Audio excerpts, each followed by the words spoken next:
Vous écoutez un podcast cinéma du Centre des Arts d'Enghien-les-Bains. Va courir comme ça pendant des décennies, on voyait que ce genre n'était pas vraiment un genre, ou alors ça l'était dans le sens où il s'ouvrait à d'autres tout le temps. Et il était très poreux, et il y avait dans le film de Capra vraiment des choses qui faisaient penser au réalisme social, qu'on retrouvait dans Les raisins de la colère par exemple. Donc on voyait des choses qu'on n'associe pas forcément au film d'amour. Et là, vous allez voir qu'on est dans un autre univers, puisque, je disais, chez Lubitsch, c'est délibérément reconstruit, théâtral, si on veut. En tout cas, c'est pas un film qui est littéral, au sens où il faudrait absolument avoir un message politique, vous allez le voir. Dernière petite chose sur ce film, et puis j'espère que vous resterez après pour qu'on en parle. Garbo, Greta Garbo, c'est l'une des raisons pour lesquelles, en fait, quand on a élaboré cette programmation de 9 films, on a voulu présenter celui-ci en particulier d'Ernst Lubitsch, alors qu'il y en a tellement. Juste avant celui-ci, en 1938, il fait La femme de barbe bleue, avec Gary Cooper et Claudette Colbert, que vous avez vu si vous êtes venu voir New York, Miami, puisque voilà, c'est une actrice que Lubitsch reprend à Capra. Là. Et puis donc juste après, il va faire celui-ci, Ninotchka, avec Greta Garbo, et j'allais dire vraiment autour de Greta Garbo. Alors, je ne sais pas si Greta Garbo, on la voit beaucoup ces années-ci au cinéma, j'ai pas l'impression. J'ai l'impression que c'est une sorte d'icône très très lointaine, on voit son visage très masque comme ça, mais on a un peu oublié qui c'était, outre le côté star. Et c'est vrai que, enfin, il y a plusieurs films dans ce cycle-là, qu'on vous recommande pour compléter un petit peu la vision de ceci. Je dirais qu'il faut voir absolument Anna Christie de Clarence Brown, qui est le premier rôle parlant de Greta Garbo, donc actrice suédoise, mais qui est déjà à Hollywood dès le muet. Enfin, après ses premiers rôles en Suède, elle vient à Hollywood elle aussi, donc à peu près en même temps que Lubitsch. Et puis son rôle également Anna Karénine, dont se souvient tout à fait Lubitsch dans ce film-ci, puisqu'il y a tout cette aura russe.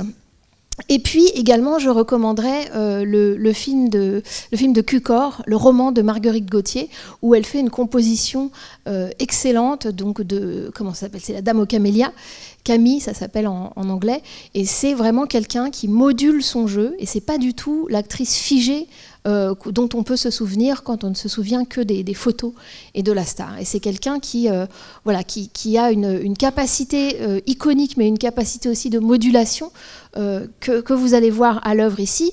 Quand elle a fait Anna Christie son premier rôle parlant, le slogan publicitaire du film était « Garbo parle », point d'exclamation. Et le slogan publicitaire de ce film-ci d'Ernst Lubitsch, c'est « Garbo rit ». Point d'exclamation, puisqu'elle était connue pour justement avoir quelque chose de très glacial et nordique. Donc je vous laisse juge de ce que fait Lubitsch, et de la parole amoureuse, et de la politique, et aussi, je dirais, du rire de cette actrice qui était réputée pour ne pas du tout rire. Alors je vous laisse voir le film d'abord, et puis on en discute après. Bon film. Greta Garbo, c'est l'une des raisons pour lesquelles, en fait, quand on a élaboré cette programmation de 9 films, on a voulu présenter celui-ci en particulier d'Ernst Lubitsch, alors qu'il y en a tellement. Juste avant celui-ci, en 1938, il fait La femme de barbe bleue, avec Gary Cooper et Claudette Colbert, que vous avez vu si vous êtes venu voir New York, Miami, puisque voilà, c'est une actrice que Lubitsch reprend à Capra, là. Et puis donc juste après, il va faire celui-ci, Ninotchka, avec Greta Garbo, et j'allais dire vraiment autour de Greta Garbo. Alors, je ne sais pas si Greta Garbo, on la voit beaucoup ces années-ci au cinéma, j'ai pas l'impression. J'ai l'impression que c'est une sorte d'icône très très lointaine, on voit son visage très masque comme ça, mais on a un peu oublié qui c'était, outre le côté star. Et c'est vrai que, enfin, il y a plusieurs films dans ce cycle-là, qu'on vous recommande pour compléter un petit peu la vision de ceci. Je dirais qu'il faut voir absolument Anna Christie de Clarence Brown, qui est le premier rôle parlant de Greta Garbo, donc actrice suédoise, mais qui est déjà à Hollywood dès le muet. Enfin, après ses premiers rôles en Suède, elle vient à Hollywood elle aussi, donc à peu près en même temps que Lubitsch. Et puis son rôle également Anna Karénine, dont se souvient tout à fait Lubitsch dans ce film-ci, puisqu'il y a tout cette aura russe. Et puis également, je recommanderais le film de Cukor, le roman de Marguerite Gauthier, où elle fait une composition excellente, donc comment ça s'appelle, c'est La Dame aux Camélias, Camille, ça s'appelle en anglais, et c'est vraiment quelqu'un qui module son jeu, et c'est pas du tout l'actrice figée dont on peut se souvenir quand on ne se souvient que des photos et de la star. Et c'est quelqu'un qui a une capacité iconique, mais une capacité aussi de modulation que vous allez voir à l'œuvre ici. Quand elle a fait Anna Christie, son premier rôle parlant, le slogan publicitaire du film était « Garbo parle », point d'exclamation. Et le slogan publicitaire de ce film-ci, d'Ernst Lubitsch, c'est « Garbo rit ». Point d'exclamation, puisqu'elle était connue pour justement avoir quelque chose de très glacial et nordique. Donc je vous laisse juge de ce que fait Lubitsch, et de la parole amoureuse, et de la politique, et aussi, je dirais, du rire de cette actrice qui était réputée pour ne pas du tout rire. Alors je vous laisse voir le film d'abord, et puis on en discute après. Bon film. Donc il a eu quand même de très longues années pour s'interroger sur le lien, sur au cinéma, qu'est-ce qu'il faut montrer visuellement et qu'est-ce qu'il faut au contraire écrire, puisqu'au moment du muet, c'est le choix entre montrer quelque chose et puis l'écrire dans du texte, dans des intertitres. Et finalement, il va transporter ça dans la partie parlante entre ce qui est montré et ce qui est entendu. Alors je pense, mais vous aurez peut-être d'autres exemples en tête, je pense évidemment à cette séquence de la porte de la suite royale, avec la venue des trois, de une, puis ensuite des trois vendeuses de cigarettes, des trois jeunes filles, avec les cris tout à fait enthousiastes et de plus dans le crescendo dans l'enthousiasme des trois Russes de derrière la porte. Mais c'est important, il me semble que dans la mécanique comique de Lubitsch, ce qui est important, c'est de ne pas les voir, c'est que nous ne voyons pas. Nous, spectateurs, nous sommes laissés derrière la porte. Et Lubitsch, un peu comme Hitchcock, plus ou moins au même moment d'ailleurs, réfléchit à la place du spectateur, cette espèce de poncif qui serait, on entend toujours parler comme ça, la place du spectateur. Là, notre place, elle est à la porte, j'allais dire, elle est de ne pas voir, et pourtant l'effet comique vient de ce qu'on entend sans voir. L'autre exemple, ce serait peut-être un exemple qui peut nous introduire à une question importante, me semble-t-il, dans le film, qui serait le rapport entre les sexes. C'est l'autre exemple de porte, c'est la porte des toilettes. Vous vous souvenez, la porte des toilettes dans le café de Lutèce, ce restaurant chic de Paris. Aucune des rues n'existe. Le Clarence, pareil. Donc tout est transposé. Je le disais, c'est vraiment le Paris de Hollywood. Non pas que Lubitsch ne connaisse pas Paris, mais c'est un choix délibéré. Et donc, le fait que le personnage joué par Melvyn Douglas, Léon, soit forcé de passer cette porte et qu'il soit très très difficile pour lui de la franchir. Alors, il y a évidemment un effet comique. En fait, quand on voit l'un des premiers films muets de Lubitsch, Je ne voudrais pas être un homme, c'est amusant parce qu'il y a un personnage de jeune fille qui se déguise en homme pour pouvoir sortir comme les hommes le soir, qui va dans une sorte de boîte, de cabaret chic, et qui justement se retrouve à hésiter entre les deux portes, hommes et femmes, quand elle doit aller aux toilettes. Et c'est quelque chose qui va continuer à faire. Et ici, donc, cette question du franchissement de la porte. Il y a une sorte de dilemme pour Léon. Il faut qu'il aille récupérer la propagandiste communiste dans les toilettes dames, et en même temps, il lui faut au moins 6 brandis, parce qu'on multiplie par 7, en fait, puisque le dernier, c'est un triple. Et puis, on a une ellipse, là, de Lubitsch. C'est-à-dire qu'on ne le voit pas le faire. On ne le voit pas le faire. Alors, sur la question du rapport, justement, entre les genres, on peut dire entre les sexes, du rapport homme-femme dans le film, c'est pas seulement à ce moment-là. Évidemment, ce moment-là, c'est un point comique de cette séparation qu'il y aurait entre les deux, et qu'est-ce que Lubitsch en fait. C'est-à-dire que il me semble qu'on pourrait dire à un certain niveau que l'antagonisme politique, disons, capitalisme versus communisme, sert à métaphoriser, si vous voulez, sert pour cette question du rapport homme-femme. J'en veux pour preuve la façon dont Ninotchka apparaît pour la première fois, la façon dont elle est filmée, et la façon dont Lubitsch demande à Greta Garbo de jouer, mais je pense aussi tout simplement dont il importe le jeu dans les films précédents qui ont fait sa célébrité. Et je pense notamment à un film dont je n'ai pas parlé avant qui s'appelle La Reine Christine. Est-ce que vous l'avez vu, de Rouben Mamoulian, et où elle a à peu près cette coiffure et où elle a aussi cette chemise qu'elle a, la chemise un peu à la russe avec la ceinture. Donc cette façon dont elle apparaît la première fois, vous vous souvenez, sur le quai de la gare, et où bien sûr il cherche un homme et où c'est une femme qu'il trouve. Alors l'un des co-scénaristes du film, vous savez que Lubitsch mettait beaucoup la main à la pâte sur ses scénarios, donc il est vraiment tout à fait auteur, mais là il a travaillé aussi avec un duo de jeunes scénaristes, Charles Brackett et Billy Wilder. Et il me semble que Billy Wilder, qui deviendra le cinéaste que vous savez, et qui a toujours reconnu sa dette envers Lubitsch, il avait on le voit sur certaines photos, dans son bureau, il avait une sorte de cadre où il y avait marqué « Que ferait Lubitsch ? What would Lubitsch do ?» C'est-à-dire, quand on est en train d'écrire une histoire, pensez à Lubitsch pour trouver une solution. Et donc, voilà, Lubitsch a toujours travaillé sur ces scénarios. Il me semble que Wilder se souvient de cette première apparition de Ninotchka sur le quai de la gare quand il va filmer Marilyn Monroe, vue par les deux personnes qui vont tomber amoureux d'elle dans certains Harlem Show, et où elle arrive aussi pour la première fois sur le quai de la gare, sauf que cette fois-ci, elle a tous les attributs de la femme, puisque, comme le dit Tony Curtis, on dirait qu'elle est montée sur ressort. Donc c'est vraiment une espèce de féminité complètement hyperbolique que Marilyn Monroe. Alors à quoi il a affaire avec Greta Garbo? J'allais dire le contraire dans ce qu'il lui demande.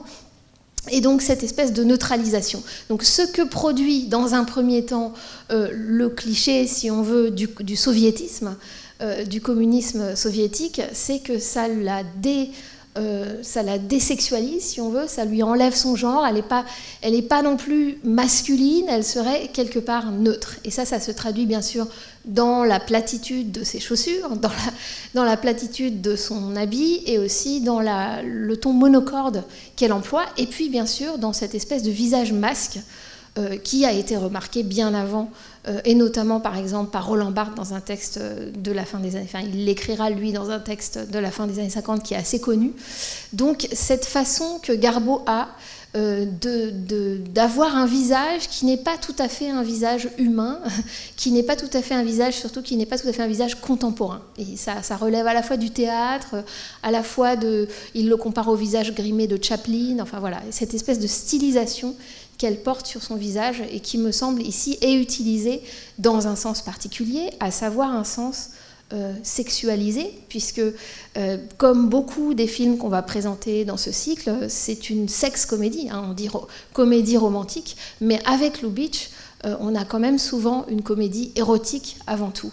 Et on s'achemine, mais assez lentement finalement, vers l'amour, le romantisme, et dans certains films de Lubitsch, on ne s'y achemine pas, et on reste dans ce rapport érotique entre deux personnages. Vous remarquerez aussi qu'il n'est pas toujours question de mariage. Ici, il n'est pas question de mariage entre Léon et la grande-duchesse. Ils vivent comme ça une relation évidemment sexuelle, c'est dit, même pas à demi-mot. Enfin, et en même temps, à la fin, pareil, il n'est pas non plus question de mariage. Donc cette question de comédie romantique, chez Lubitsch, elle reste quand même dans un rapport érotique entre les deux sexes. Et donc, cette question de la sexualité, de comment la représenter sous le code, elle est aussi présente. Je disais qu'il y avait cette idée de ne pas montrer pour mieux montrer. Ici, ça passe, bien entendu, par les accessoires, par les objets, par la circulation des objets. Dans le film précédent, La 8e femme de barbe bleue, ça commence avec l'achat d'un pyjama, le haut et le bas, j'en parlais la dernière fois. L'un veut seulement le haut, l'autre dit qu'elle va acheter le bas parce que ça l'arrange. Ici, bien sûr, je pense aux chapeaux. Alors, que ce soit les chapeaux des 3 Russes avec le fondu enchaîné, donc 3 chapeaux russes, clac, fondus, 3 chapeaux à la mode parisienne, et là on a compris en une ellipse que les Russes sont complètement acculturés à l'hédonisme parisien, tel qu'il est vu, hein, encore une fois, par Hollywood. Bien sûr, le chapeau aussi, c'est le fameux chapeau que convoite Ninotchka. Et ça, c'est une idée de Lubitsch du scénario, c'est-à-dire que les scénaristes s'étaient bloqués sur mais comment est-ce qu'on va montrer qu'elle est conquise, comment elle va fondre finalement, comment sa rigidité soviétique va être conquise, pas seulement par l'homme, mais qu'est-ce qui pourrait faire qu'elle désire, qu'elle cède à ce monde capitaliste. Et finalement, Lubitsch a l'idée du chapeau, c'est-à-dire a l'idée du chapeau en 3 actes. Donc la première fois, elle le voit et le critique. La deuxième fois, elle fait juste un geste critique, mais cette fois-ci silencieux. Et la troisième fois, évidemment, elle le sort de son tiroir. Chapeau, d'ailleurs, qui est aussi le chapeau que voit la grande-duchesse, le chapeau de Léon, que voit la grande-duchesse par terre chez elle. Et ça, c'est un signe qui ne trompe pas, qu'il a peut-être dormi, en tout cas qu'il a passé la soirée après la boîte chic chez elle. Donc là encore, à chaque fois, on a un traitement on pourrait dire de la synecdoque, c'est-à-dire de la partie pour le tout, ou bien un déplacement qui est davantage métonymique. Mais peut-être vous avez d'autres exemples dans le film. Il n'y a pas que l'histoire des chapeaux, mais c'est vrai que c'est particulièrement important, me semble-t-il, dans le traitement de ce film. J'ai l'impression que je fais des longues tirades, donc il faut m'arrêter. Oui. Alors attendez, je vais vous passer le micro s'il vous plaît, parce qu'on enregistre. Ouais, merci. Et puis on entendra mieux. Merci. Oui, ce chapeau, il fait penser au bonnet phrygien. Ah oui, oui. J'ai pensé à ça, voilà. Oui, parce comme quoi elle adoptait du coup la Révolution française, les symboles de la France. Et d'ailleurs, il y a une statue ou un tableau, là j'ai une petite statuette, chez lui, chez Léon, derrière son bureau, qui fait aussi penser au bonnet phrygien. Effectivement, c'est important dans le film, puisque vous l'abordez indirectement, enfin, cette histoire de la partie pour le tout. Alors là, le tout, ce serait la Révolution française, et donc éventuellement le lien entre l'hédonisme parisien tel qu'il est devenu, mais c'est une sorte de dévoiement de la Révolution française, et puis la façon dont elle s'adresse à mes camarades français, etc. Justement, sur cette question, on pourrait dire de la critique du communisme, enfin allons-y, sur la question politique du film. J'aimerais bien que vous me donniez votre sentiment, et voilà, qu'est-ce que vous pensez j'allais dire presque du contenu idéologique du film, ou de la façon dont est représenté cet aspect. Est-ce que vous pensez que c'est négligeable parce que c'est une comédie, donc c'est pas le principal et c'est une sorte d'arrière-fond, ou pas? Bon. Comme il n'y a pas de réponse immédiate, juste préciser que Lubitsch en 1936 a fait un voyage à Moscou.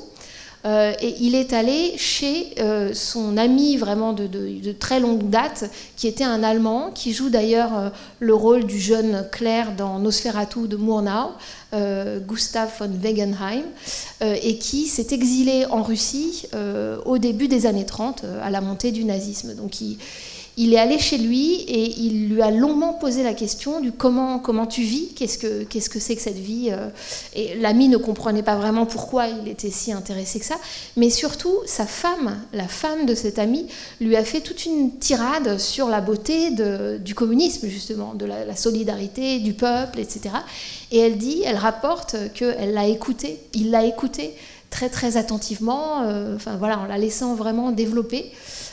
Et puis c'est seulement après, quand elle a vu que Ninotchka était sortie, qu'elle a compris que ça lui avait servi de modèle. Mais en tout cas, après cette longue défense et illustration du communisme, elle se souvient qu'il a dit à son mari bon, mais ok, mais est-ce que tu es vraiment heureux ici? Donc il y a toujours cette sorte de mise en doute de la part de Lubitsch. Mais oui, vous vouliez. Attendez, je vous donne le micro. Merci. C'était juste pour savoir si Lubitsch ne faisait pas un parallèle entre le communisme et le nazisme. Quand au début du train, il y a un monsieur qui arrive et qui a l'air tout à fait communiste, en fait, il fait le salut hitlérien. Oui, il me semble que là, il y a une allusion, il me semble, je ne suis pas historienne, mais qu'il y a une allusion au pacte germano-soviétique, et en même temps, justement, quand ils disent « Ah non, ça peut pas être lui. Évidemment, nous, on entend, si justement, à un moment, il y a eu ce pacte, et c'est quelque chose qui a énormément choqué, que ce soit, dans toute une partie de la gauche ou des libéraux. Donc oui, je pense qu'il y a ce rapport. Après, le rapport au nazisme lui-même, il est abordé de manière beaucoup plus directe et frontale dans le film suivant, To Be or Not to Be, de Lubitsch. Donc là, c'est juste une allusion en passant. Il me semble quand même qu'on pourrait dire au début, on comprend très bien l'opposition entre... et ça passe par quoi, cette opposition entre capitalisme et communisme? Là où je trouve qu'elle réussit, même dans sa caricature du début, c'est qu'elle est associée à des régimes de parole, on pourrait dire. Et c'est ça, je disais, Lubitsch, c'est vraiment le maître du... C'est pas seulement le dialogue, c'est pas les mots d'esprit. D'ailleurs, on rit pas vraiment, on sourit plus qu'on ne rit. Mais c'est en tout cas la façon dont il y a un régime de parole qui est celui de Ninotchka, à savoir la rétention, au tout début, en tout cas, la rétention, la précision technique, les principes, etc. Elle est très différente des 3 envoyés russes qu'on voit au début et qui très très vite relativisent le contenu idéologique de leurs principes. On voit dans les 2 séquences qu'ils sont prêts à bazarder les principes de Lénine et que c'est une rhétorique Voilà, c'est un jeu rhétorique, mais ils tueraient pour avoir une suite dans un hôtel 4 étoiles. Donc, voilà. Donc ça, c'est montré. Donc il y a quand même un contraste qui est fait. C'est pas tous les soviétiques en fait rêvent d'être des capitalistes. Il me semble que c'est pas le propos du film et que ça l'amoindrirait si c'était ça. Il y a donc une distinction, un distinguo entre les 3 pieds nickelés que sont les envoyés et puis Ninotchka, et c'est ça qui fait aussi la beauté du film, c'est-à-dire le côté entier et habité du jeu de Garbo et donc du personnage de Ninotchka. Et puis face à elle, donc, un autre régime de parole, je disais, puisqu'on a le séducteur, le charmeur, qui, lui, a une sorte de flux verbal, en fait, et qui va s'arrêter seulement quand elle dira « mais vous parlez beaucoup, you're very talkative », et qui s'arrête aussi, qui peut s'arrêter aussi en embrassant. Évidemment, il faut substituer le baiser au flux de parole. Mais en tout cas, entre ces deux types de discours se crée quelque chose, mais c'est important, je pense, de voir que Ninotchka maintient une croyance dans les idéaux communistes quasiment jusqu'à la fin. Et ça, c'est quelque chose... Sinon, effectivement, il y aurait un côté satire un peu trop facile, et il me semble que c'est un peu plus subtil que ça. Alors, vous me direz, oui, mais il y a un point de bascule dans le film, et c'est justement ce qui correspond au slogan Garbo rit, c'est cette scène qui est située exactement au milieu du film, à 47 minutes, la scène du restaurant, au Père Mathieu, où effectivement, on va la voir rire. Alors, ce qui est intéressant déjà, c'est qu'elle ne rit pas aux mots du dragueur, aux mots de Léon. Elle rit quand, tout à coup, vous vous souvenez, quand ça devient burlesque, en fait. Et quand on est en plein cinéma muet et juste quelqu'un chute, et en slapstick, quoi. Quelqu'un chute et c'est drôle. Et voilà. Et on rit, à la limite, contre lui. On rit parce qu'on est soulagé de ne pas être celui qui est tombé. Donc voilà, il y a comme une espèce de rire primaire comme ça qui ressurgit et qui, pour Lubitsch, est aussi un rire primaire dans le sens de l'histoire du cinéma. Et c'est vrai que le film est construit quand même autour de ça, c'est-à-dire que la dramaturgie du film, c'est à partir de ce moment-là de nous montrer à travers le jeu de Greta Garbo qu'elle a changé, qu'elle a véritablement changé. Et donc l'histoire du chapeau, c'est l'une des façons amusantes de montrer qu'elle est gagnée par le capitalisme, mais si elle était uniquement devenue consumériste, ça ne serait pas intéressant. Et donc au cœur du film, il y a, je pense, cette valeur, j'allais dire la puissance de la rigolade, mais c'est quelque chose de très fort chez Lubitsch, et qui est que le rire est quelque chose de très sérieux, en fait, enfin de très existentiellement très important. Et je pense que ce qui ressort, moi, du film dans, on pourrait dire, le renvoi dos à dos des idéologies, c'est que le rire et l'amour sont du même côté pour les transgresser, pour les subvertir, ou en tout cas pour dire que ce sont des idéologies. C'est-à-dire qu'on pourrait s'attendre à ce que Lubitsch, émigré aux États-Unis, qui adorait le luxe, qui vraiment, lui, vivait dans le luxe, les gens qui l'ont connu disaient, voilà, il est très simple comme humain, mais il ne peut pas se passer. Enfin, c'est un hédoniste, donc voilà, il vit dans le luxe. Donc on pourrait se dire, voilà, c'est lui qui, sa thèse, c'est que le capitalisme, c'est mieux, et voilà, profitons de ça.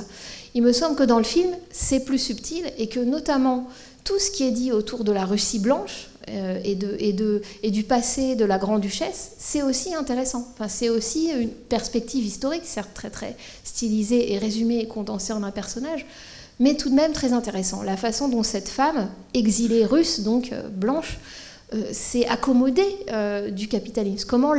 Comment le tsarisme s'est emboîté dans le capitalisme très très bien finalement. Et donc Aina Claire, cette grande-duchesse jouée par Aina Claire, incarne une sorte de personnage de comédie screwball en fait, qui serait à l'intérieur de cette comédie-ci, où vous aurez remarqué, on ne parle pas si vite que ça. C'est-à-dire qu'on n'est pas dans un régime de parole, il y a une sorte de silence, je ne sais pas si ça vous a, ou de longueur, ou de lenteur parfois.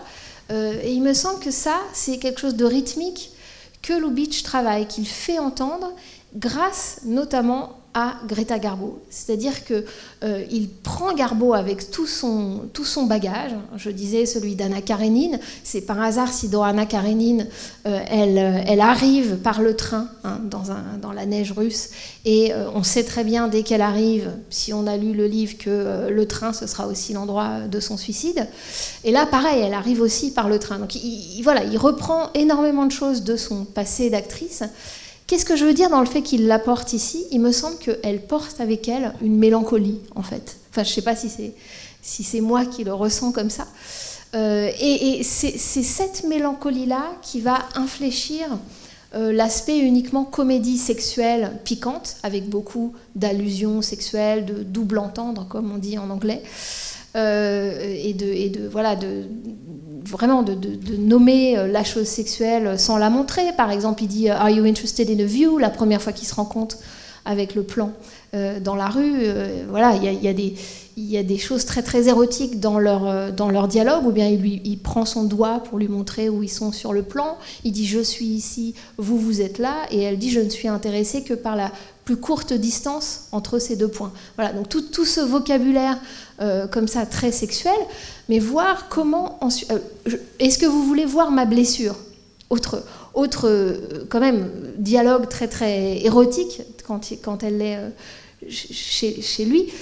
Voilà, donc tout ce travail d'orfèvre, disons, du dialogue avec un sous-entendu érotique, il me semble qu'il s'infléchit vers un petit peu autre chose, par le jeu de Garbo, mais par le choix aussi des gros plans qui sont faits sur elle, voilà, c'est aussi un travail de mise en scène et de travail de son visage, véritablement, mais il me semble que c'est quand même elle qui porte ça, à savoir, oui, une forme de mélancolie, et pas seulement lorsqu'elle quitte Léon, mais quelque chose qui reste... y compris dans ce happy end, donc je ne sais pas ce que vous pensez, c'est ce happy end qui est un petit peu étrange, tout de même. Je vous assure, on enregistre, donc je suis vraiment obligé de vous donner un micro. Merci. Oui, je disais c'est mélancolique par son regard, parce que Greta Garbo, elle a quand même un regard vraiment très particulier. Et moi, ce que j'ai trouvé assez extraordinaire, c'est le côté mécanique qu'il y a dans Garbo. C'est-à-dire qu'on a l'impression qu'elle a été... on lui a expliqué comment aimer, etc. Et cette transformation qu'on voit... C'est-à-dire que la transformation des trois pieds nickelés, elle est intéressante, mais c'est vrai qu'elle est attendue. Elle est donnée tout de suite, oui, comme un élément comique immédiat. Ouais. Alors que celui de Ninotchka, il est vraiment intéressant parce qu'on la voit au début très mécanique et tout doucement... Elle va effectivement... Et tout en gardant du respect pour l'Union soviétique. C'est ça qui est formidable, quoi. Oui, il me semble que c'est l'aspect initiatique du film qui la montre comme, on pourrait dire, une enfant, ou enfin quelqu'un qui doit apprendre à aimer, qui ne sait effectivement pas ce que c'est, qui part d'une définition biologiste, voire chimique, du rapprochement entre les êtres. Donc c'est une façon de décaper aussi, me semble-t-il, la comédie romantique déjà. C'est-à-dire que cette comédie romantique qui n'a quelque part que 5 ans d'existence, Déjà, me semble-t-il, Lubitsch décape ça, alors justement par la primauté qu'il accorde au sexe, au rapport érotique, qui n'est pas forcément un rapport amoureux, et puis aussi dans cette façon de tout remettre à plat, quoi, de l'amour. Mais finalement, si l'amour, ça n'est que hormonal et animal, ou chimique, enfin, peu importe les métaphores qu'on emploie, voilà, comment on va construire cet amour. Et c'est vrai que c'est ça qui est, je pense qu'on prend plaisir aussi à voir dans le film, c'est-à-dire que c'est vraiment remettre tout à la base et puis construire quelque chose à la fois dans le scénario, dans la mise en scène et dans les... Je pense que quand je dis dans la mise en scène, il faut quand même être un petit peu... faut donner des exemples précis. Qu'est-ce qui fait que ce qui est d'abord quelque chose de purement sexuel se transforme en amour? Est-ce que vous avez est-ce qu'il y a des points comme ça de fusion qui vous restent en tête? Il semble que, enfin, moi je l'ai ressenti comme ça, lui qui est vraiment d'une autre condition, qui est bourgeois, qui est d'une autre culture, c'est inconditionnel. Ce qu'il éprouve pour Ninotchka. Donc on peut penser qu'effectivement c'est de l'amour. Et elle aussi, finalement, parce qu'elle arrive avec toutes ses convictions rigides, même dans ses vêtements. Bon. Et finalement, l'amour, c'est sans condition, quoi. C'est-à-dire qu'on y va. Oui, sachant que pour lui, donc ce personnage, on pourrait dire un peu de jouisseur, montré comme tel au début, il est quand même montré de manière assez peu sympathique, hein, ouais. Puisque donc il y a cette relation assez vénale finalement qu'il a avec la grande duchesse, dont on comprend au début qu'il est entretenu par elle, et quand elle l'appelle mon petit batelier de la Volga. Voilà, il y a quelque chose de condescendant et on comprend que ça vient de leur lien d'argent. Quand il dit qu'il ne travaille pas, il y a aussi mais qu'il a du mal à payer son loyer. Voilà, tout ça, il y a quelque chose d'un tout petit peu, vénal au fond. Et il me semble que quand les bijoux ont disparu, donc à la fin, il y a quand même un tout petit peu ce doute que peut-être Léon aurait finalement changé d'avis et serait parti avec les bijoux.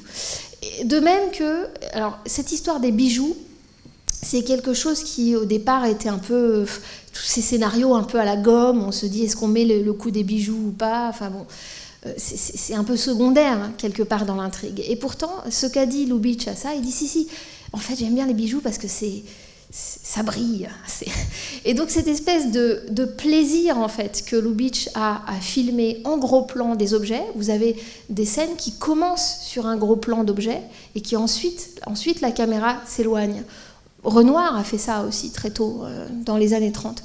Donc on sent le désir en fait du cinéaste pour cette épaisseur concrète de l'objet, et quelque part ça reflète un petit peu ce côté infantile de son personnage masculin, dont on se dit il serait bien capable finalement de se laisser récupéré par l'aspect matériel. Pas seulement pour une question sociale, parce qu'il serait un aristocrate déclassé en France, mais véritablement, oui, pour quelque chose d'un peu, je trouve, infantile, qui fait à la fois son charme et, disons, la limite de son charme. Donc, effectivement, l'enjeu, c'est est-ce que lui, il va être initié à l'amour, on pourrait dire adulte? Est-ce qu'il va réussir à élaborer une stratégie voilà, et à la fin montre qu'il a quand même beaucoup travaillé pour élaborer une stratégie. Mais d'ailleurs, justement, on parlait de la happy end tout à l'heure. Justement, j'ai trouvé ça étrange que finalement, à la fin, on ne sait pas vraiment comment ils vont le vivre, cet amour. Ils sont à Constantinople, ils ont été amenés ici. On se dit, du coup, elle va renier ses principes, son amour pour sa patrie, et lui, je ne sais pas, son argent, on ne sait pas trop comment ils vont vivre. Le dernier plan aussi, je ne l'ai pas vraiment compris. Sur le restaurant avec... Oui, c'est toujours un plan qui laisse les gens perplexes. Peut-être vous avez d'autres interprétations que moi. Il me semblait que donc, cette belle alliance des trois qui venaient d'ouvrir un restaurant russe en Turquie, elle est déjà, avec le troisième nom qui est éteint, et le troisième qui manifeste contre ses deux ex-associés dans la rue, c'est déjà un peu le début de la fin. Enfin, effectivement, ça gâche un peu le happy end.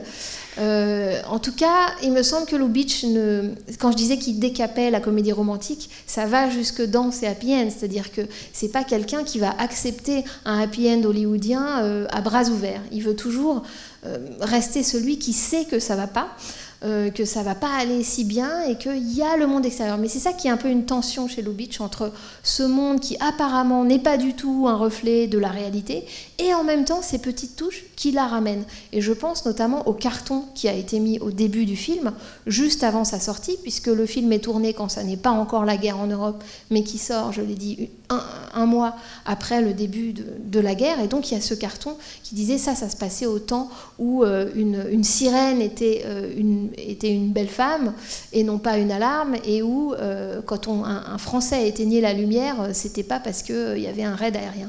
Bon, donc c'est une façon de dire attendez, ça c'était avant le déclenchement de la guerre. Bien sûr, c'est une sorte de précaution contre, on pourrait dire, une forme d'obscénité qui aurait à aller faire un tour dans les palaces au moment où la guerre éclate. Mais il me semble aussi que cette sorte de dénégation, enfin, ou de prétérition, de dire attendez, ça c'était avant, ça nous ramène quand même au fait qu'il sait très bien que ça ne va pas en Europe. Et donc il y a cette allusion au nazisme dès le début, dès le quai de la gare. Voilà, il y a toute une présence quand même de l'Europe. Il y a même l'allusion au passé plus ancien de la Russie, avec on ne pouvait pas porter des robes décolletées parce que les fouets des Cosaques nous marquaient le dos. Donc tout cet aspect politique, c'est pas que de l'opérette, même si on sait que Lubitsch, dont tous les films, sauf un ou deux, sont situés en Europe. C'est quand même tous les films américains, mais c'est évidemment toujours une Europe, soit complètement imaginaire, dans les opérettes avec Maurice Chevalier, soit très très revue par le prisme hollywoodien, comme ici avec Paris. Mais en tout cas, il me semble qu'il y a quand même toujours cette espèce de petite pique. Alors, on pourrait dire un tout petit peu cynique, en tout cas, Billy Wilder va pousser ça dans ses films, notamment dans 1, 2, 3, beaucoup plus tard.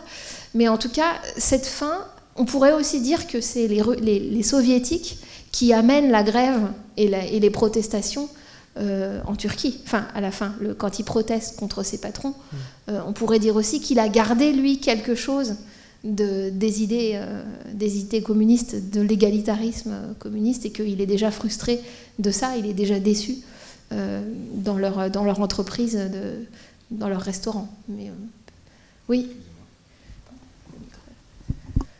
En fait, par rapport à ce que vous venez de dire juste avant sur la guerre, ça a été tourné en fait en 38 ou début 39, c'est 39, ça? Ça et 39. Parce que au-delà du carton du début, j'ai eu comme l'impression à plusieurs reprises, il y a Garbo qui est face à la caméra, ouais. bon, qui parle aux autres personnages, mais il y a un moment précis où juste avant qu'elle se fasse fusiller par la bouteille de champagne, on a l'impression que elle fait son discours et qu'elle parle vraiment à la caméra, au peuple, aux spectateurs, aux gens, pour dire alors que la guerre n'a pas commencé, c'est ça qui est bizarre, mais pour dire que restons dans la bulle et la guerre, à quoi ça sert, attendons.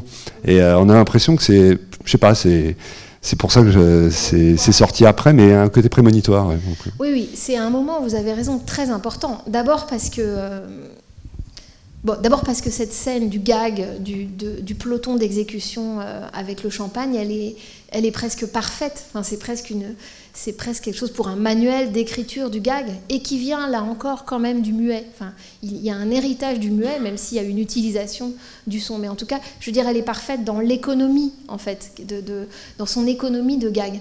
Mais sur le moment du discours, j'ai comme vous l'impression qu'il y a une sorte de décrochage, puisque on est, j'ai essayé de le montrer un peu dans les dialogues, presque chez Lubitsch, dans une forme objectification du langage, c'est-à-dire que je disais qu'il y avait toute une circulation des objets qui valaient pour autre chose, qui changeaient de valeur au cours du film.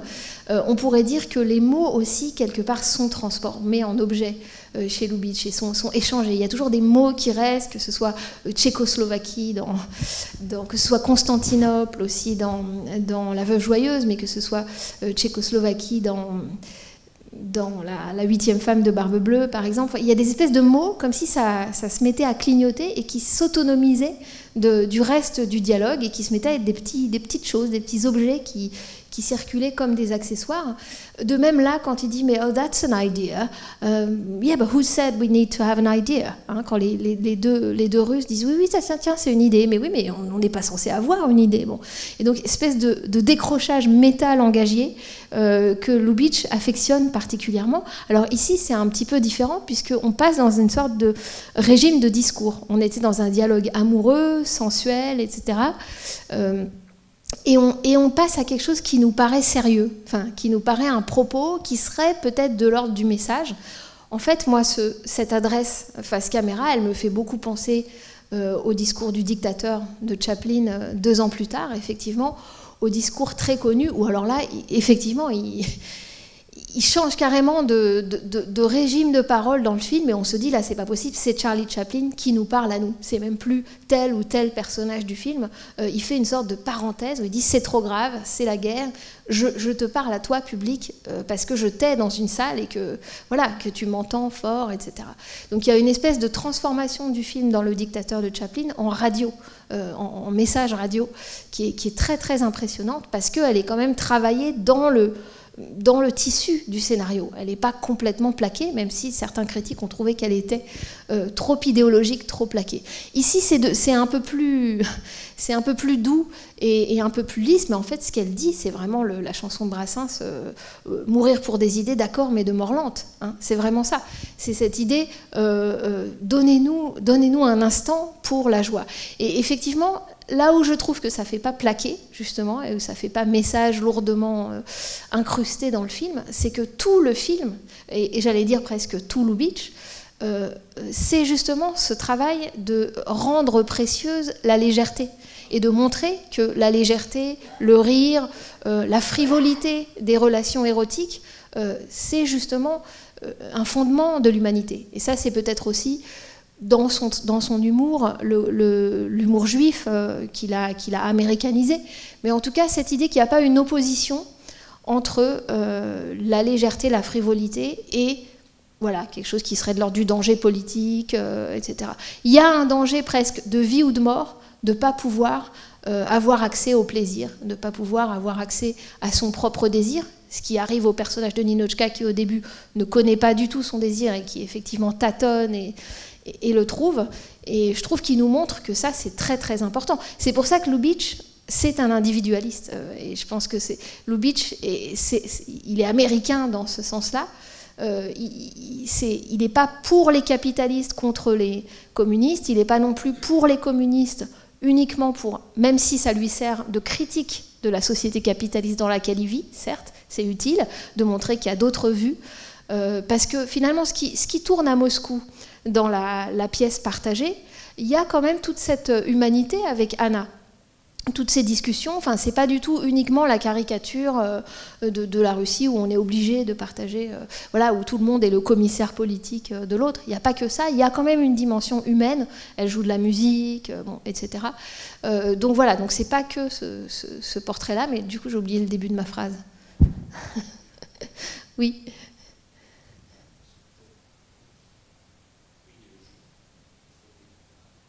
Ah, on entendait avant.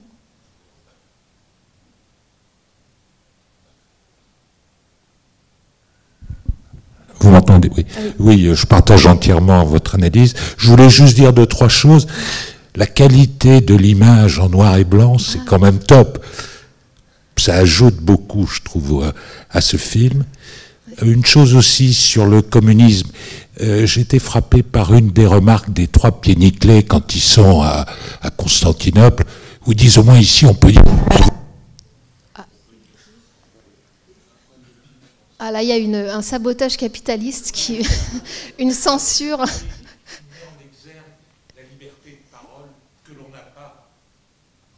Ah voilà, quand ils disent ici au moins on est libre. On peut dire dans le couloir que le service c'est merdique, tout le monde s'en fout, on est libre de parler. J'avais une question. Attendez, c'était quoi la première chose que vous aviez dite? Ah oui, oui, oui, parce que j'ai juste une petite chose à dire là-dessus. Mais... Il y avait un monsieur qui a parlé de la dernière image du film. Oui. Moi, j'ai vu la première image du film sur le générique. Il y a un lion. Oui. Et le personnage s'appelle Lion. Il y a un lien, c'est le hasard. Ah oui, alors effectivement, moi j'avais l'impression que c'était Paris, mais qu'est-ce que... Non? Vous aviez une autre... Léon, Lyon, oui, oui, d'accord. Et donc du coup, ça symboliserait quoi Je sais pas. D'accord. Moi, je pensais que c'était le lion de la MGM, et en même temps, ce lion, il me fait penser au lion d'Enfer, oui, de la place d'Enfer Rochereau.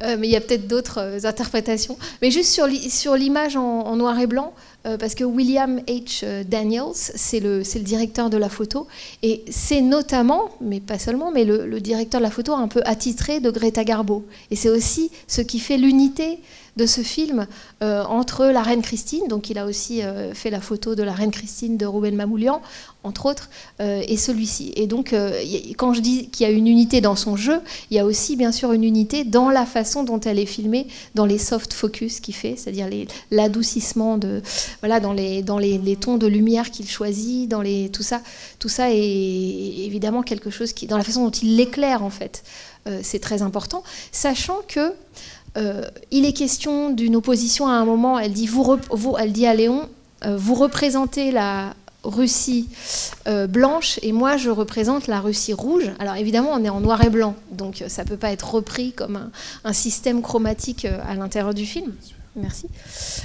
Mais quand même... Ben non, ça ne marche pas. Ah si. Mais quand même, il me semble qu'il y a un travail. La seule fois où quand on la voit en robe du soir, c'est une robe toute blanche. Vous vous souvenez, avec ces magnifiques manches en tulle et ce très très grand décolleté avec des paillettes en V, enfin en V très très ouvert. Et ça m'a quand même fait penser que sur cette histoire de rouge et de blanc, alors certes on n'a pas donc de rouge à l'écran, mais que c'est justement le moment où elle passe du côté du capitalisme, en tout cas du côté du luxe, où elle met cette magnifique robe de soirée et où elle va goûter au champagne. Parce que ça commence par le rire, on pourrait dire non, oui, le rire, le baiser, et puis le fait de boire du champagne. Et c'est toujours lié à l'oralité, ce rapport à la bouche. C'est comme s'il y avait quelque chose entre le discours et puis tous ces autres actes liés à l'oralité. Mais en tout cas, ça m'a fait penser, cette blancheur de cette robe, que le personnage qui joue son chef russe, soviétique, Razinin, je crois, l'acteur qui joue, c'est Bela Lugosi, c'est-à-dire l'acteur qui joue Dracula. Et donc, c'est quand même pas un hasard, parce que prendre l'acteur qui joue Dracula... Or, dans Marx, il y a la comparaison entre le capital et... il dit que le capital est comme un vampire qui est en fait du travail mort, c'est pour ça qu'il compare ça à un vampire qui est donc un mort-vivant, c'est du travail mort qui suce le sang du travail vivant. Et donc là, quand même, sur le fait que ce commissaire, ce chef soviétique soit joué par ce vampire, ça rentre dans une sorte de système d'opposition, d'autant que Ninotchka est associée dès le début du film au lait. C'est-à-dire qu'il y aurait d'un côté le sang de ce vampire, dont il est dit d'ailleurs à la fin, mais comment il peut être encore en vie, hein, c'est ce que dit l'un des trois à la fin. Razinin, il est encore vivant, mais comment est-ce possible, comment il fait? Donc d'un côté, il y aurait ce vampire qui se nourrit de sang, et de l'autre côté, il y a Ninotchka qui ne se nourrit, qui est associée au lait. Bon, alors la blancheur de la robe, d'accord, mais dès qu'elle arrive, elle dit « Qui suis-je pour coûter au peuple, à mon peuple, cette vache ?»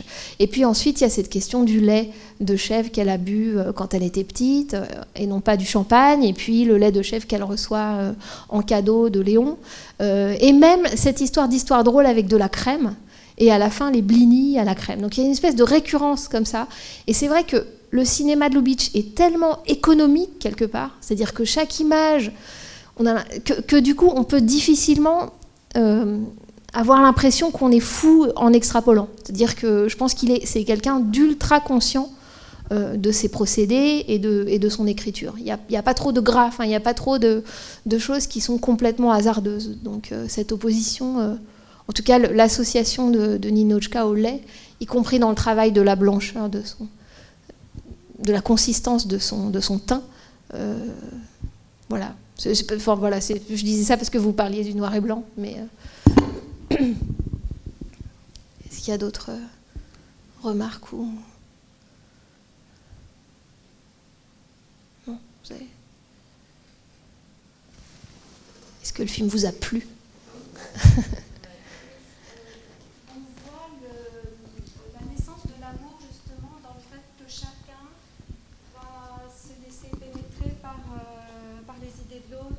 Le comportement et tout. Donc c'est là qu'on voit, bon, il y a l'attirance, il y a l'érotisme, mais il y a aussi finalement l'admiration un peu, enfin en tout cas du côté de Léon. Voilà, il trouve un idéal dans cette femme aussi. Je pense qu'il voit qu'elle a un idéal et ça lui donne aussi envie ça l'attire. Voilà. Oui, c'est-à-dire que lui, vous pointez bien le fait que justement, j'allais dire, son problème dans la vie, c'est qu'il n'en a pas d'idéal. C'est-à-dire qu'il vit au jour le jour, ce qui n'est pas forcément une mauvaise chose parce qu'il a l'air très, très content, mais en même temps, il voit bien qu'il n'avance pas. Et c'est-à-dire que c'est pour ça quand vous parliez du moment où elle dit « mais laissez-nous ce moment avant, les civilisations vont s'écrouler ». Bon, en 1939, on sait très bien que ça va s'écrouler. Hein. On sait, enfin, Hitler au pouvoir, c'est 1933, donc bien sûr, c'est surtout des gens de sensibilité d'origine européenne et juive comme Lubitsch, ils savent très bien ce qui est en train de se passer. Mais effectivement, le fait qu'il soit attiré par sa culture, je trouve que c'est un tout petit peu plus... C'est un petit peu moins sympathique que ça au début, parce que quand il dit une Russe, j'adore les Russes, ça fait 15 ans que j'aime votre plan quinquennal, ce qui est quand même très très drôle, un plan quinquennal étant de 5 ans. Oui, tout à fait. Mais il y a une forme d'exotisme au début, voilà, c'est ça. Il y a une forme d'exotisme au début, et vous avez raison, c'est de l'ordre du challenge pour lui, justement d'aller d'un point à un autre. Il dit « je suis ici, vous êtes là ». C'est très bizarre d'ailleurs cette petite remarque qu'il fait sur le plan. Quand elle demande où est-ce qu'on est, au lieu de dire « on est là », ce qu'on ferait tous, il dit « vous êtes ici et moi je suis là ». Et après il dit « feel it », donc dans son côté très, très flirt comme ça, très, très sensuel tout de suite. Mais quand même il se met pas en même temps qu'elle. Vous voyez ce que je veux dire? Et donc cette petite distance qui reste, on a l'impression que c'est ça l'excitation aussi pour lui. Donc il faut de la différence. Il se trouve que dans ce film, la différence, elle est hyperbolique dans l'opposition entre communisme et capitalisme. En réalité, cette différence, évidemment, c'est la différence homme-femme aussi. C'est-à-dire qu'on la voit mieux, c'est comme si on avait mis un produit pour voir mieux la différence entre les sexes, et de manière complètement outrée entre une soviétique et un... Alors je dirais, est-ce que c'est un capitaliste, un type qui est juste, oui, je dirais hédoniste, et qui représente Paris, mais il représente autant l'Amérique, puisque c'est Paris vu par Hollywood. Donc on pourrait dire qu'il n'a pas de valeur, et que quelque part Lubitsch, me semble-t-il, se situe quand même de ce côté-là, c'est-à-dire qu'il met toujours en doute les idéologies. Et c'est un autre point commun qu'il a sans doute avec Jean Renoir. Pas seulement ce sens de la mise en scène qui fait qu'on se souvient des objets, qu'on se souvient des visages de près, qu'il y a une circulation dans l'espace, on se souvient de comment les pièces sont, enfin les portes, mais pas seulement les portes et tout ça, donc cette espèce d'épaisseur, et ça, il partage ça avec Jean Renoir, mais il partage aussi, me semble-t-il, à l'excepté du moment Front Populaire de Jean Renoir, où il a été compagnon de route des communistes et où finalement il a fait un peu ses moins bons films qui étaient un peu voilà, de la propagande, il a vu très vite que c'était pas pour lui. Et donc ces deux-là sont des gens qui, dès qu'il y a de l'idéologie, pourquoi en fait ça leur plaît pas? C'est pas qu'ils ont pas de pensée politique, c'est qu'ils pensent que c'est l'idéologie, c'est-à-dire le discours figé quelque part, sans doute, sans aucun doute, qui mènent les peuples à leur perte. Et ça, on le voit aussi très bien dans To Be or Not To Be, de cette manipulation. Et qui a raison, quelque part, chez Lubitsch, dans To Be or Not To Be, ce sont des acteurs. Ce sont des gens qui peuvent se mettre la moustache d'Hitler et dire « Heil myself » quand ils rentrent sur scène pour se moquer d'Hitler qui demande que tout le monde dise « Heil Hitler ». Donc voilà, cette façon de satiriser les discours politiques, c'est pas une sorte de gratuité d'un rire qui détruirait tout sur son passage. C'est vraiment, me semble-t-il, une façon de dire attention, parce que d'un bord ou d'un autre, une idéologie, c'est du discours qui est trop sûr de lui. Et tout le film montre, dans la transformation des personnages, et particulièrement bien sûr de Ninotchka, que justement, on n'arrête pas de changer. On n'arrête pas de se tromper sur soi-même et sur l'autre, et que c'est ça qui est l'essence même de la comédie romantique.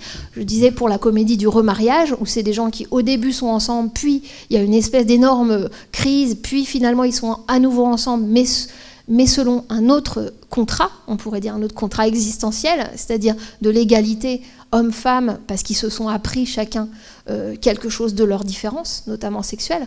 Ici, bien sûr, on a aussi ça, d'éducation mutuelle entre l'homme et la femme. Mais quand même, on n'est pas dans une comédie du remariage. Parce que, me semble-t-il, Lubitsch, justement, il est plus libéral que ça. Il ne veut même pas aller jusqu'à l'institution du mariage.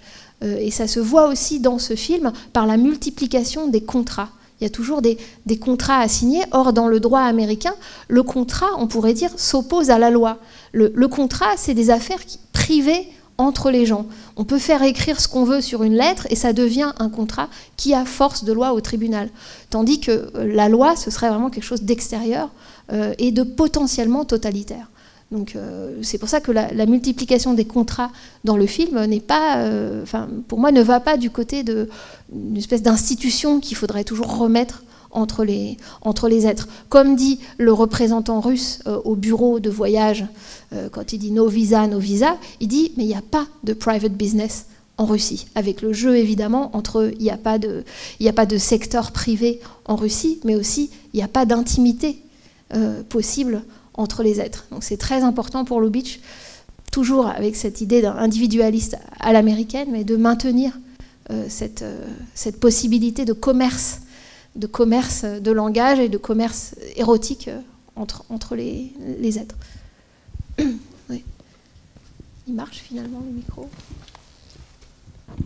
Deux petites questions sur la fin. Est-ce qu'on pourrait éventuellement considérer que, alors, mis à part l'histoire de Ninotchka, son histoire d'amour, sur le fait que le trio qui s'est associé pour un resto ne sont plus que deux, est-ce qu'éventuellement, justement, c'est aussi le capitalisme qui n'est pas spécialement non plus une solution finale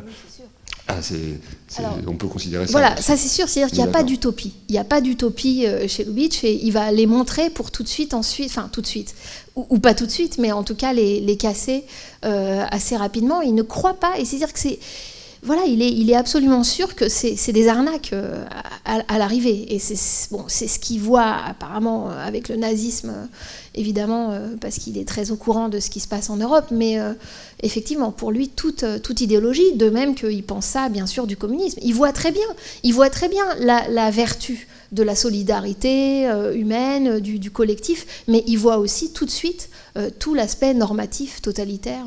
Donc toute idéologie, pour lui, tend à être totalitaire. C'est pour ça que je pense que oui, vous avez raison.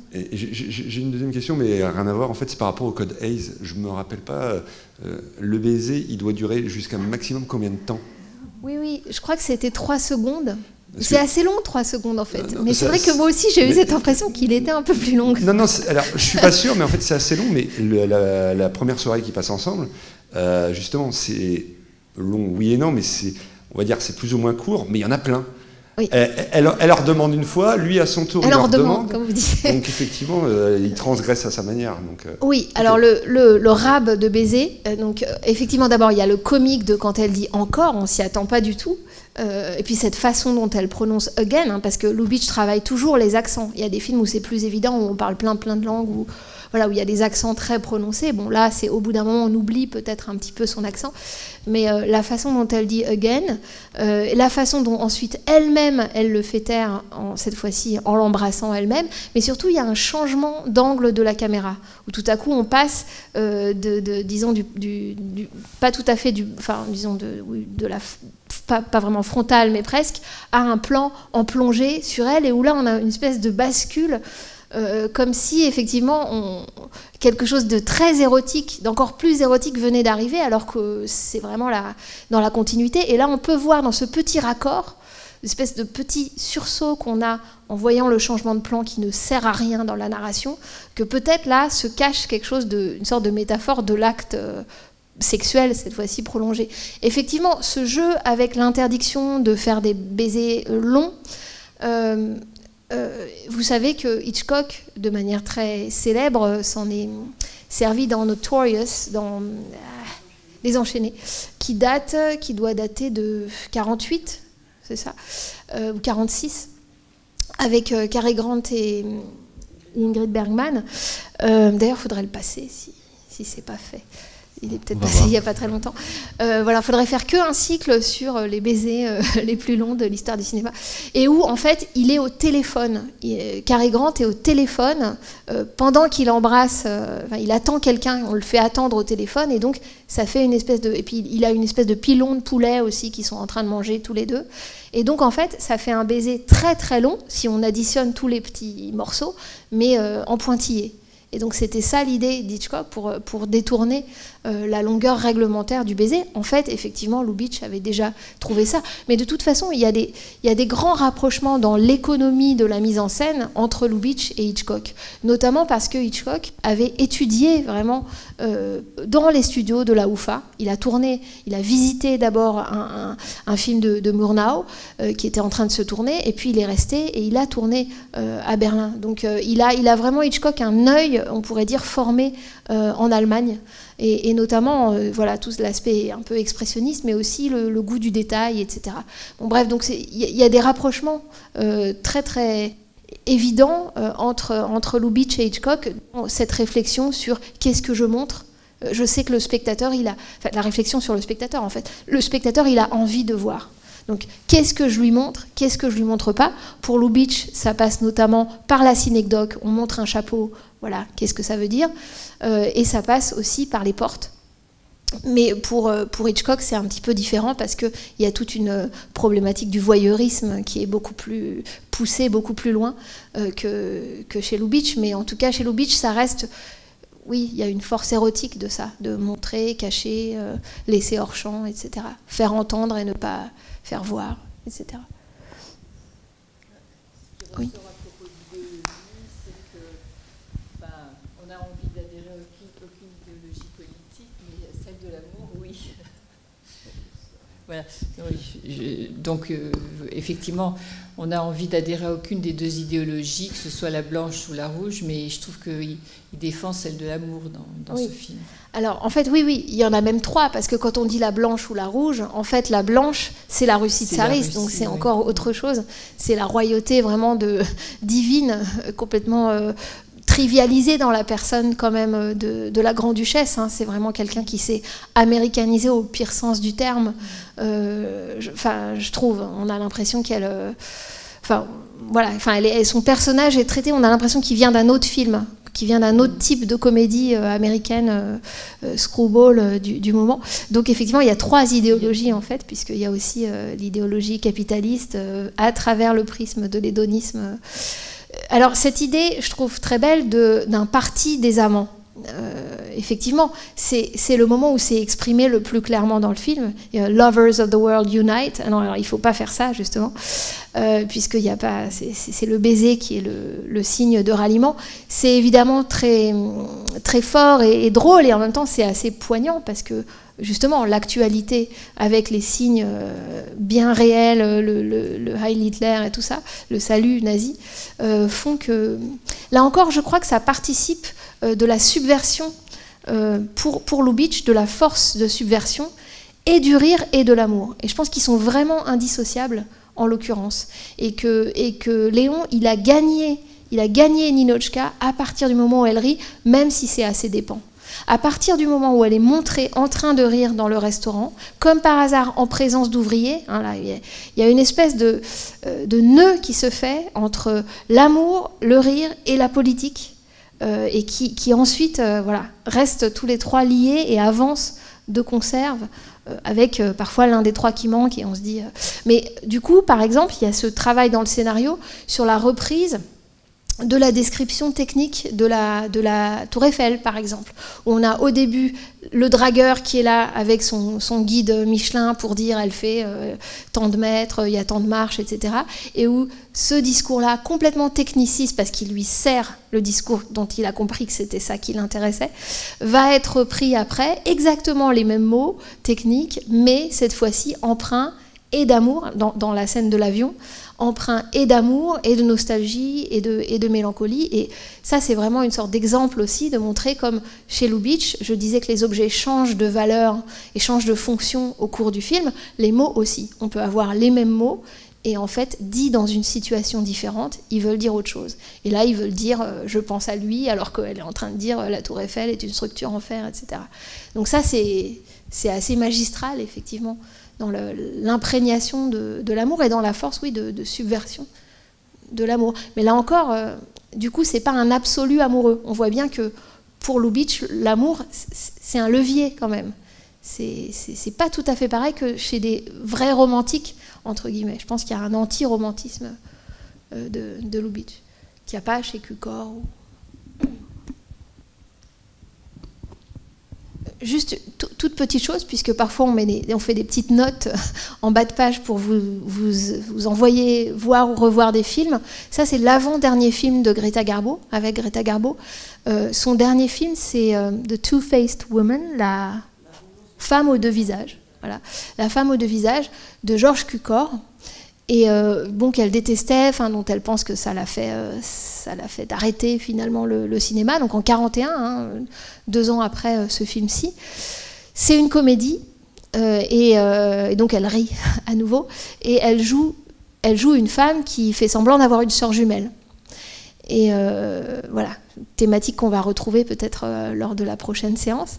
Mais en tout cas, c'est un film que je recommande, même si elle le recommande pas.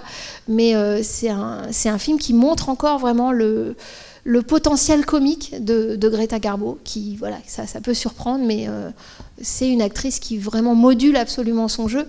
Elle utilise les qualités qu'elle utilise dans le mélodrame, mais elle les importe dans la comédie. Si vous voyez Camille, le roman de Marguerite Gauthier, dont j'ai parlé également de Cukor avec elle en 1937, en fait, elle rit aux éclats dans une scène. Elle rit à gorge déployée, et elle rit dans le moment le plus poignant, l'un des moments les plus poignants et mélodramatiques du film. Donc, comme quoi, voilà, le rire, elle arrive à intégrer le rire et l'émotion, la mélancolie extrême, y compris dans une même séquence. Donc je recommande vraiment fortement ces 2 films, avec la façon qu'elle a de lancer son cou. Je ne peux pas le faire parce que je n'ai pas un long cou comme elle. De lancer son cou en arrière, et qui est à la fois très érotique, mais aussi une sorte de désespoir. Tout à coup, le visage qu'on voyait de face, on le voit par en dessous, et je trouve ça très, très singulier, en fait, dans la façon de filmer les visages. Ouais. Donc La femme aux deux visages et le roman de Marguerite Gauthier, de Georges Cukor, qui est La Dame aux camélias, en fait. Donc qui n'est pas du tout une comédie. Bon, en tout cas, merci d'être venu et resté, et d'avoir contribué. C'est quand la prochaine date ? Alors c'est le mois prochain. J'ai pas la date en tête. Bon, en tout cas, c'est Un cœur pris au piège. Donc Preston Sturges, et voilà. Avec Henry Fonda, une autre très très grande actrice, Barbara Stanwyck, qu'on voit pas non plus souvent, et voilà, qu'on voit notamment chez Capra, mais qui est une femme avec du chien. Bon, en tout cas, merci et bonne nuit.